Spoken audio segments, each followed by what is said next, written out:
mbokk yi dalee nag jàmm ci seen émission débat de jour tey nag nar a waxtaanee mbirum njàng meek njàngale mi lu ko waral mooy enseignement supérieur ñi nga xam ne par exemple démb rek ñu seen syndicalistes yi tas nañu pour déposer lu ñuy wax préavis de grève maanaam ne dañuy dem ci grève bu président de la République wala gouvernement bi jëlul en considération accord yu ñu signé woon depuis mai ak enseignement supérieur ñu gis que nag mel nii ça fait juste une semaine le président de la République def discours am wax ci njàng meek njàngale mi def ay promesses def joxe aussi bilan bu mu def ci wàll boobu mais dafa mel ni daal lu mu def yëpp wala lu mu wax yëpp ñooñu dégguñu ko léegi nag problème bi mooy sinon question bu ñuy pose tey mooy est-ce que ñun mënuñu kon ne rek chaque année enseignants yi jàngalekat yi ñëw ne ñun lu ñu signé leen lii ak gouvernement mais respecté ko donc ñun dañuy grève est-ce que mën nañu ne am alternative sax ak li ñuy wax grève maanaam ñu enseignants yi mën a seet beneen démarche wala beneen système de revendication bu dul par exemple chaque année ñu grève peut-être lu mot ay 5 mois élèves yi jàng juste ay 2 ou 3 mois alors pour waxtaanee tomb yooyu nag ñu accueillir fii suñu plateau ay nit ñoo xam ne ay kàngam yoo xam ne seen xam-xam màcc na si wàll wi kenn ki di Saourou Sène mooy secrétaire général adjoint du syndicat SAEMS-CUSEMS Saourou maa ngi lay nuyu. maa ngi lay nuyu Georges. alors fii si plateau yi tamit ñuy dalal Mohamed Diagne nag mooy directeur de la formation de la communication fële si ministère de l'éducation monsieur Diagne maa ngi lay nuyu. maa ngi lay nuyu bu baax Georges di nuyu Saourou. waaw Saourou ma commencé ak yow déglu nga discours président de la République yu jëm si éducation maanaam njàng meek njàngale mi wax na si lu bëri digg na si lu bëri wax na tamit moom lu mu def yéen li ngeen si jàpp yooyu gis ngeen seen bopp si lu mu wax. alors Georges dama bëggoon d'abord nuyu téléspectateurs yi nga xam ne ñoo ngi seetaan fii ci Walfadjri di rafetlu déjà émission bi di profiter ci occasion bi aussi présenter mes vœux à tous les Sénégalais di wax ni rek dëkk mënul développer wu tant que amul un système éducatif performant loolu moom je crois que ñëpp d'accord nañ ci. alors li nga xam ne nag moo jëm ci discours monsieur le président de la République sénégalais yëpp déglu ko ñun jàngalekat yi aussi déglu nañ ko bu baax mais contrairement à ce que vous avez dit tout à l'heure président waxul lu bari ci njàng mi nee na wax na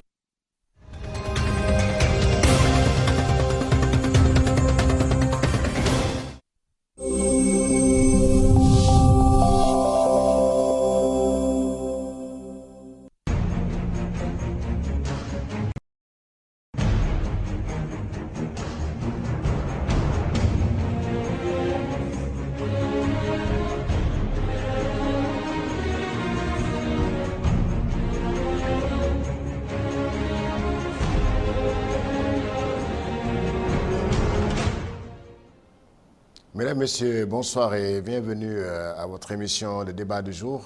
Aujourd'hui, le débat donc se penche sur le système éducatif au Sénégal, un système qui est chaque fois troublé. Chaque année donc, les élèves passent, comme certains le disent de façon triviale, passent beaucoup plus de temps dans la rue que dans les classes. Ceci est dû peut-être parfois par ce que les enseignants appellent le non-respect de certains engagements signés.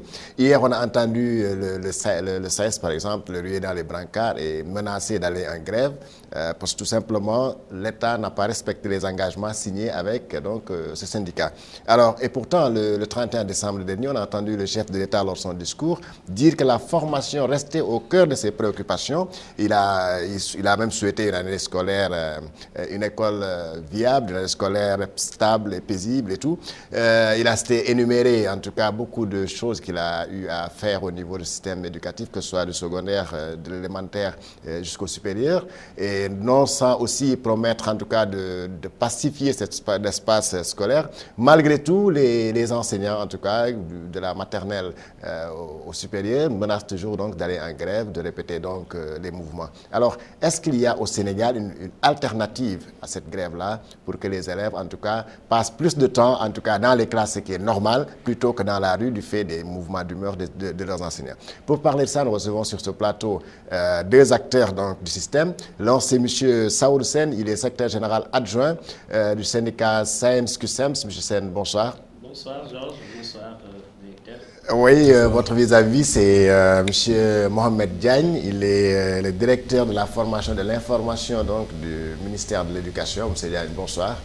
Bonsoir Georges, bonsoir Saourou. Vous le reconnaissez certainement sous une autre casquette. Bien sûr. Alors, M. Saourou Sène, vous avez écouté le chef de l'État le 31 décembre dernier. Il a fait en tout cas le bilan de ce qu'il a eu à faire. Et non sans vous promettre donc des lendemains meilleurs. Là, est-ce que son discours donc vous convient? Est-ce qu'il a répondu à vos attentes? Voilà, merci Georges de l'invitation. Je salue mon co-débatteur, je salue les Sénégalais qui nous suivent. Je profite de l'occasion pour leur présenter mes vœux à l'occasion du Nouvel An. Et bien sûr, comme tous les Sénégalais, nous avons écouté le président de la République dans son discours du 31 décembre.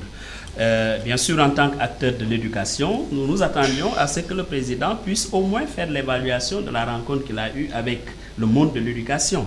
Parce que dans le discours du chef de l'État, il y a deux choses qui apparaissent, en tout cas pour ce qui concerne le système éducatif. C'est que le président a évoqué la question de la validation des années de vacation et de contractualisation.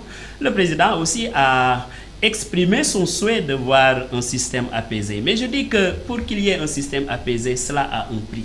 Je voudrais rappeler tout simplement, par mémoire et pour l'histoire, que nous avons signé avec le gouvernement de Macky Sall un protocole d'accord. Et ils ont renégocié ce protocole d'accord. Au nom de la continuité de l'État, on aurait dû leur dire, écoutez, nous avons signé avec le gouvernement du Sénégal. Le gouvernement du Sénégal a pris des engagements avec les syndicats. Nous nous attendons à ce que vous les exécutez au nom de la continuité de l'État. Mais en tant que patriotes, nous avons accepté de rediscuter. Et à l'issue de cette discussion, ils ont signé un protocole que eux-mêmes, ils ont baptisé un protocole réaliste et réalisable. Aujourd'hui, après toutes les rencontres avec les différents ministres, rien n'a été concrétisé. Nous avons fini par rencontrer le Premier ministre à 2 reprises, qui a pris des engagements que personne n'a respectés. La dernière rencontre, c'était la rencontre du sommet. Le chef de l'État avec tous les acteurs du monde éducatif. Il y a globalement 6 questions qui ont été retenues à l'issue de cette rencontre. La première question, c'est la restitution des ponctions illégalement opérées sur les salaires des enseignants. La deuxième question, c'est que le président, désormais, permettra aux enseignants, dans le budget du ministère de l'Éducation, d'organiser la journée mondiale des enseignants. Le troisième point concernait l'alignement indiciaire de tous ceux qui ont un acte d'avancement ou de reclassement. Ensuite, dirais-je, convoquer le cabinet d'audit qui doit restituer les résultats de l'audit sur le système de rémunération des agents de l'État. Il s'est prononcé également sur les rappels d'intégration, de validation pour les fonctionnaires. Il s'était prononcé également sur la question qui concerne les élections de représentativité.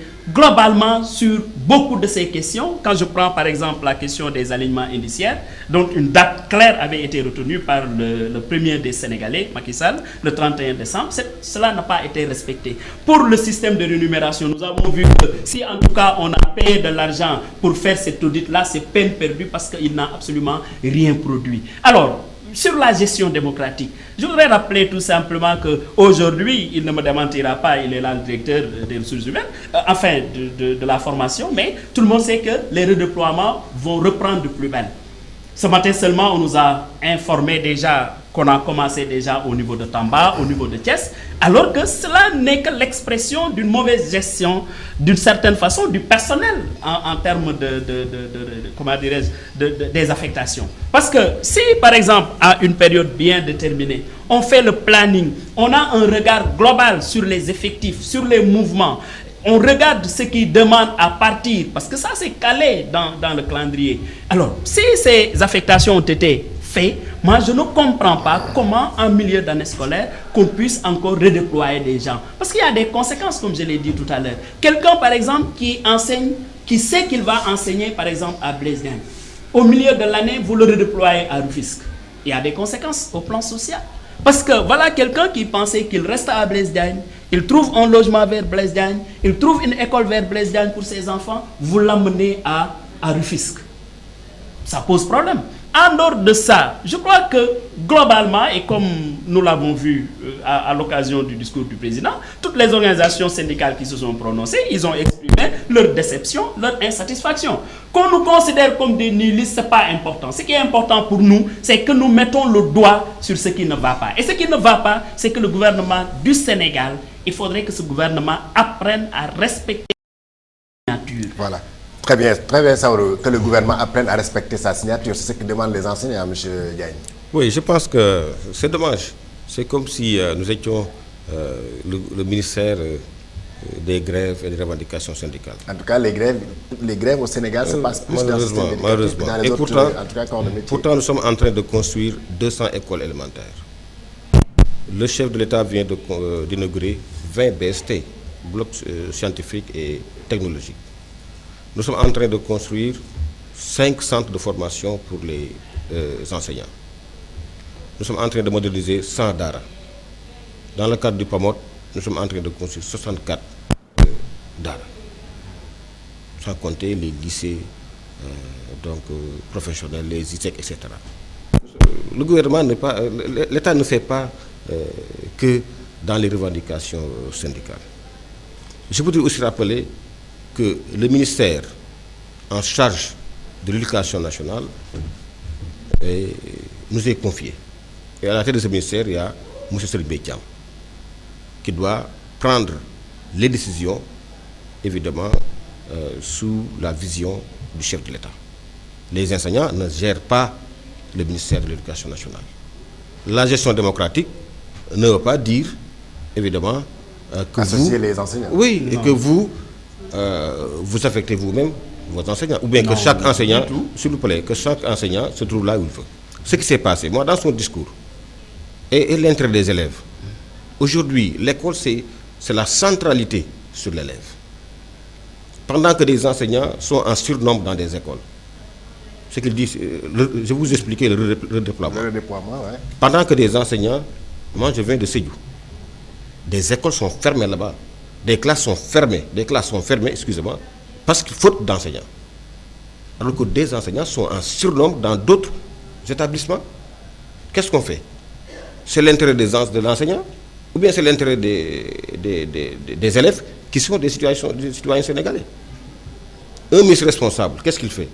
Il fait en sorte que ces classes-là ouvrent, il fait que ces élèves-là qui ont droit à l'éducation, évidemment, donc acquièrent ce droit. C'est ça le déploiement. Et ça, vous devez, si nous voulons une école de qualité, une école d'équité, vous-même, parce que vos enfants sont en train certainement d'étudier dans des écoles. Et les enfants de Sédhiou, et de Kolda, et les enfants de Matam, qu'est-ce qu'on en fait? Parce que simplement, oui, l'enseignant là, il doit être à Dakar ou à Thiès. Mais je dis, c'est pas normal. C'est ça le système sénégalais. Maintenant, je rappelle que gestion démocratique ne va jamais signifier que c'est vous qui affectez les enseignants. Encore que même le mouvement national, pendant qu'on affecte, par compétition, le ministre est là, le directeur des ressources humaines est présent, tous les syndicats sont représentés. La plupart des postes qui sont dévolus par compétition. Ils compétissent. Nous mettons des critères par consensus et ces critères-là prévalent. Maintenant, il y a des cas sociaux, il y a des cas de maladie, etc. Mais ça c'est traité dans le mouvement d'ailleurs. Dans le mouvement. Voilà. Donc, qu'on ne revienne pas nous dire que oui, le ministère là, il n'y a pas de gestion démocratique. Maintenant, pour revenir sur les engagements du chef de l'État, j'ai dit tout à l'heure, le chef de l'État, moi, j'ai assisté à la réunion, avait dit qu'il allait restituer les ponctions, il l'a fait. Encore que ces ponctions ne sont pas illégales, puisque l'État paye après service fait. Vous êtes resté plus de 2 mois, nous avons ici les statistiques. Parce que quand il dit que oui, c'est illégal, qu'il rapporte ça à des jetons de présence, je dis non.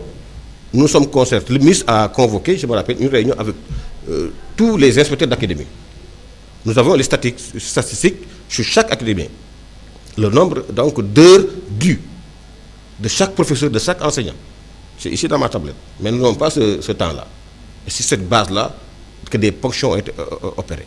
Le chef de l'État, pour effectivement apaiser l'année, pour vous montrer que nous tous nous sommes sénégalais, nous tous nous sommes partenaires, et que l'école publique qui vous a formé, qui m'a formé, qui l'a formé lui, qui a formé le ministre de cette école publique-là, personne n'a le droit de la saboter.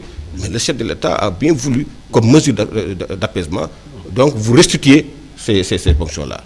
Sur les lenteurs qui concernaient, d'ailleurs qui était la principale revendication des enseignants, puisque les enseignants restaient pendant 10 ans, certains 5 ans, 8 ans, sans avancer, qui étaient dans le fongolemi, ils ne pouvaient pas suivre le dossier. Le directeur général de la fonction publique a organisé une opération coup de poing à l'issue duquel, mais plus de donc 734 000 dossiers ont été traités. Qu'est-ce que vous voulez encore? Ensuite, la formation diplômante réclamée par les instructeurs adjoints. Aujourd'hui, à l'heure où je vous parle, ils viennent de terminer le deuxième regroupement, la cohorte de 2015. 3154 enseignants qui sont en train d'être formés. Ça, le gouvernement l'a fait. Maintenant, sur les questions, le chef de l'État avait dit, sur les questions indemnitaires, sur la question relative donc, à l'indice, que à partir du 31 janvier, qu'il fallait éponger. D'ailleurs, ça a commencé. Maintenant, sur la question des rappels de validation, lorsqu'on a calculé, c'était 27 milliards. Quand même, un État responsable ne peut pas, comme ça, tirer de notre budget, alors que nous avons des limites.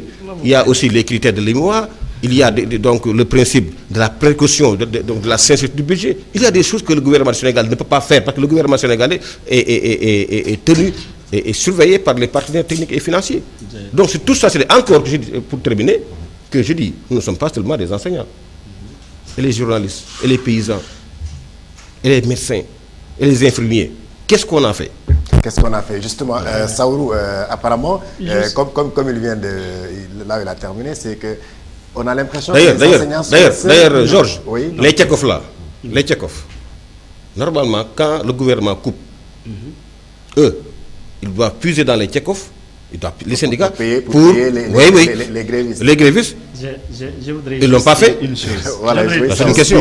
Oui, Nous oui. ne parlons pas le même langage, en tout cas le directeur de la formation et moi, ce que j'ai dit. Le président a parlé d'une année apaisée. Je lui dis, monsieur, année stable et apaisée. Je lui dis, monsieur le président, il faut que votre gouvernement sa signature, un point. La deuxième chose, c'est que lui-même, il me rejoint dans ce que je dis. Quand, par exemple, vous parlez de la gestion, vous me dites qu'il y a des enseignants qui dorment à Dakar ou à Mbour, alors qu'à Fongolimbi, par exemple, il y a un manque d'enseignants. Est-ce que vous avez une fois vu un enseignant qui s'est fait affecter lui-même? C'est le gouvernement qui affecte, non? Donc, s'il y a des enseignants à Podor ou ailleurs qui dorment, ils ont des OS. Est-ce que ce sont les organisations syndicales qui les affectent? Non, c'est eux. Ensuite, là où il y a une commission, où lui-même il reconnaît que le ministre est présent, le directeur des ressources humaines, le ministre est présent pour la cérémonie officielle. Le reste, c'est les syndicats et eux.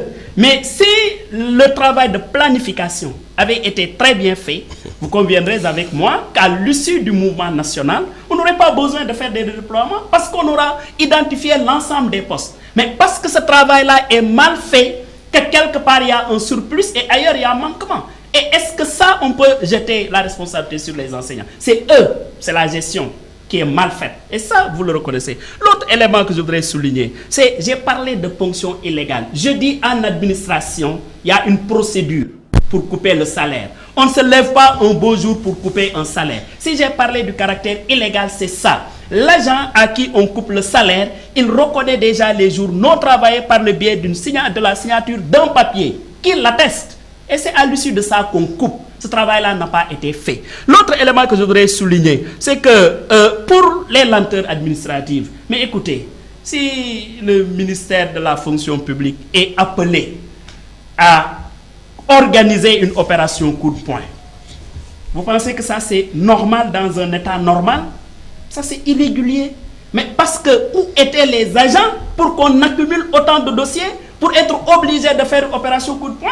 C'est pour vous dire que si les syndicats n'avaient pas tapé sur la sonnette d'alarme, mais naturellement, il n'y aurait pas cette opération et les situations resteraient intactes. En fin de compte, ce que nous voulons, encore une fois de plus, c'est qu'on arrête le bavardage et qu'on travaille de façon concrète. Aujourd'hui, les États, en tout cas modernes, disposent de l'outil informatique qui leur permet de travailler en temps réel et de régler des problèmes. Mais j'ai l'impression qu'avec ce gouvernement, c'est toujours le parler en croyant que c'est ça qui règle le problème. D'ailleurs, c'est tellement vrai que quand vous écoutez le directeur, mais il parle de tout sauf ce sur quoi nous sommes en train de parler. Il vous parle de tailleurs, de mécaniciens. C'est pas ça la préoccupation. Moi, je vous demande à boire. Vous me dites que hier, je vous ai donné un boubou. Avant-hier, je vous ai donné des chaussures. Ça n'a rien à voir. Parlons du concret. Par rapport à ce qui avait été retenu et signé avec les organisations syndicales, où en est-on? La réalité, c'est que malheureusement, malgré cette grande rencontre avec M. le Président de la République, cette grande montagne a encore accouché d'une souris. La preuve, à l'issue du discours du président, mais vous avez écouté l'ensemble des organisations, du supérieur au cas des tout-petits. Personne n'est satisfait. Pourquoi? Parce qu'on pensait que vraiment, au sortir de ça, avec ces points retenus avec le président, on respecterait. Aujourd'hui que je vous parle, les alignements indiciaires dont la date butoir était le 31 décembre, ce n'est pas fait. Les rappels d'intégration, nous soupçonnons que cela ne sera pas fait. Et la question sur le système de rémunération, le document déjà prouve à suffisance qu'ils n'iront nulle part. Sur la validation, on a écarté les syndicats du processus en disant que les documents doivent être déposés directement à partir des IEF et des IA. Voilà des documents qui vont quitter les IEF, qui vont quitter les IA pour arriver au ministère de l'Éducation. Du ministère de l'Éducation, les documents iront à la fonction publique. De la fonction publique, peut-être, on va prendre des actes pour les emmener aux finances. Ce processus est assez long. Il suffisait tout simplement, comme on avait l'habitude de le faire, mais de permettre aux syndicats de déposer les dossiers des enseignants pour qu'on puisse contrôler et voir l'effectivité des projets. Mais malheureusement encore, c'est dans le dilatoire. C'est votre habitude aussi. Voilà, votre habitude, le dilatoire, comme il le dit. Mohamed Diagne, apparemment, on va vers une année perturbée, contrairement aux vœux du chef de l'État qui souhaite une année stable, apaisée et tout. Mais vous aurez constaté avec moi et tous les Sénégalais que sur la question des Tchekhov, c'est le silence total. Alors, je voudrais, je ne veux pas. Donc il y a, s'il vous plaît, il n'est pas question de réinventer la roue. Il s'agit de l'utiliser. Moi, je pense que bon, il ne va jamais répondre. C'est pas une question de Tchekhov. Alors, je voudrais vérifier donc pour l'opération dossier qui avait été traité. Maintenant, il y a une chose, je suis d'accord, sur la question de la mise en solde. Vraiment, il faudrait, et nous demandons au ministre de l'économie et des finances de faire des efforts. Parce que vraiment, sur la question du salaire, parce que la mise en solde est toujours liée au traitement salarial. Je rappelle, voilà, 2 mois, il n'y a pas de mise je en pense solde. que, s'il vous plaît, 2 mois, il n'y a pas de mise en solde. Nous sommes honnêtes. Nous demandons au ministre des Finances vraiment de faire des efforts sur ça. Et qu'il faudrait que le ministre des Finances organise, je pense qu'il y a un guichet unique, mais quand même accélérer cette cadence-là. Et que les dossiers de mise en solde ne traînent pas. Maintenant, pour les rappels, etc., ça on peut discuter, on peut faire dans le moratoire. Alors, l'autre chose, je vois que Saourou ne comprend pas trop comment le système fonctionne. Oui, mais ce que je Pourquoi? comprends du système, vous ne le Parce qu'il y a ce qu'on appelle le mouvement national. Je vois qu'il s'élève là. Voilà. Il faut que vous gardiez votre calme. Il y Il a le mouvement national. Il y a également des mouvements au niveau donc régionaux. C'est très grave ce qu'il a imprimé. Donc, s'il vous plaît, non seulement au niveau national, parce que quand un agent doit quitter la région de Dakar pour que les Sénégalais puissent comprendre, pour aller vers la région de Thiès, évidemment, c'est le ministère de l'Éducation nationale par la direction des ressources humaines qui affecte.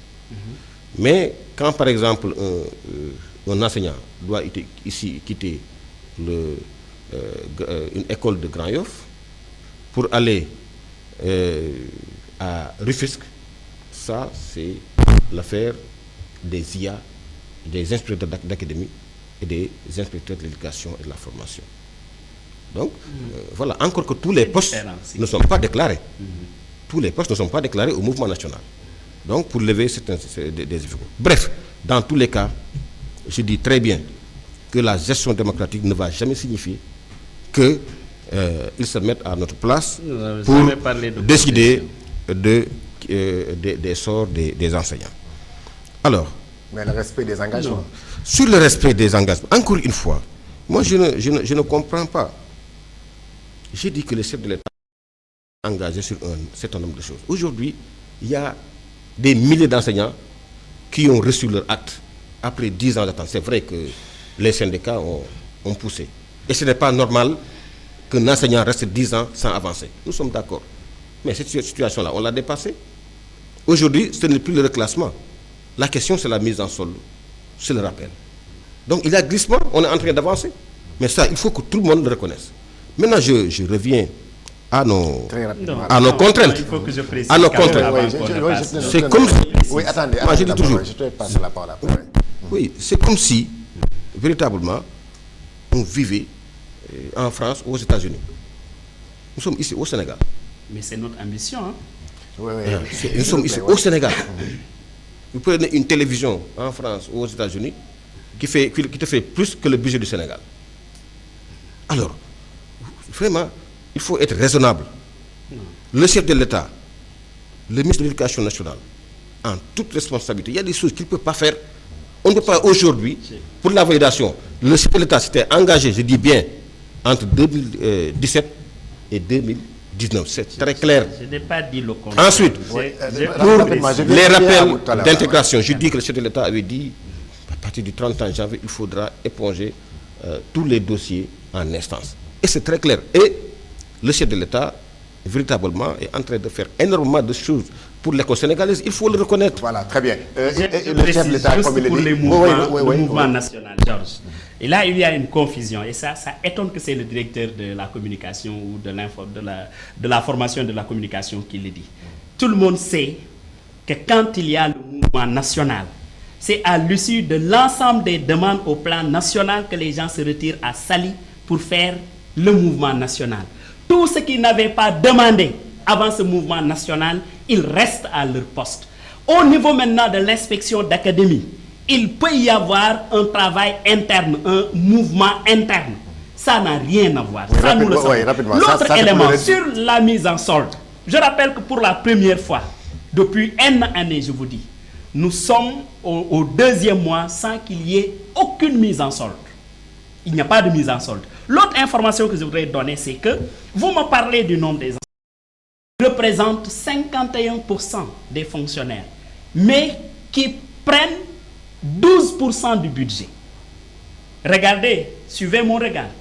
Pour 51 fonctionnaires, vous consommez 12% du budget. Et vous dites que c'est de l'équité, c'est de la justice. Vous voulez dire que, non, vous voulez dire que nous voulons. Écoutez-moi, vous voulez dire que vous êtes les moins financièrement traités. Je n'ai pas besoin de le dire, j'ai besoin juste de donner des chiffres. Et chacun sait lire les chiffres. Chacun sait lire les chiffres. Alors, l'autre élément maintenant, vraiment je suis désolé avec M.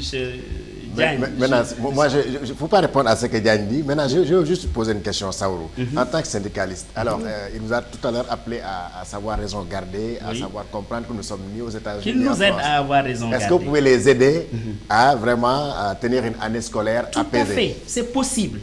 La seule chose que cela nécessite, c'est que chacun respecte ses engagements. Vous savez que dans la République, je vous dis que les rôles sont répartis. Les tâches sont réparties. Vous me parlerez d'enseignants mal déplacés, je dis situer les responsables. C'est qui? C'est le ministère. Parce que c'est lui qui affecte. Deuxième chose, j'ai dit et je rappelle qu'avec le gouvernement de Macky Sall, nous n'avons aucune nouvelle revendication. Aucune. La seule chose que nous demandons à Macky Sall, c'est de respecter la signature de son gouvernement, de respecter les engagements qu'il a pris avec le monde enseignant. Nous ne demandons pas autre chose. Alors, mais si vous me dites que demander le respect des accords, c'est mettre l'école en feu et je ne sais pas moi, mais ça pose problème. Si maintenant il avoue que oui, nous reconnaissons que le ministère des Finances doit faire des efforts, oui, nous reconnaissons que quand même il y a un problème peut-être de gestion dans le cadre des affectations, c'est un aveu de taille. Un mot rapidement, Mohamed. Oui, pour terminer, dire simplement qu'en sus de ce que j'ai annoncé tout à l'heure, nous sommes en train de sur 6 millions de manuels de la première étape. Je voudrais... La gratuité du manuel. Bien sûr. Ça ne fait pas partie des engagements pris par s'il vous plaît. Moi, je parle du protocole. Je ne parle pas de réalisation. Merci, Saourou. Je pense que sur le protocole, j'ai dit ce que nous avons fait. Pour conclure rapidement. Pour conclure, il faut dire. Je voudrais encore une fois appeler tous les acteurs à plus de d'objectivité, à rester et surtout à comprendre que nous serons jugés par les générations futures. Nous n'avons pas le droit de saboter cette école qui nous a donné cette chance, qui vous permet d'être là aujourd'hui. Voilà, merci monsieur, chers invités. Le débat du jour s'est terminé pour aujourd'hui. Merci donc à monsieur Saoul Sen, il est le secrétaire général adjoint du syndicat SAEMS-CUSEMS. Merci à Mohamed Diagne, il est le directeur de la formation et de la communication du ministère de l'Éducation. Merci à l'équipe technique qui m'avait accompagné, Cheikh Tidiane Ndiaye, Cheikh Tidiane Diop, Alun Ndiaye, Oustaz Hassan pour la réalisation. Merci à Ndela Amar pour le maquillage. Merci aussi à vous, chers téléspectateurs, auditeurs de Walf TV FM. Passez une excellente soirée avec les programmes de Walf TV.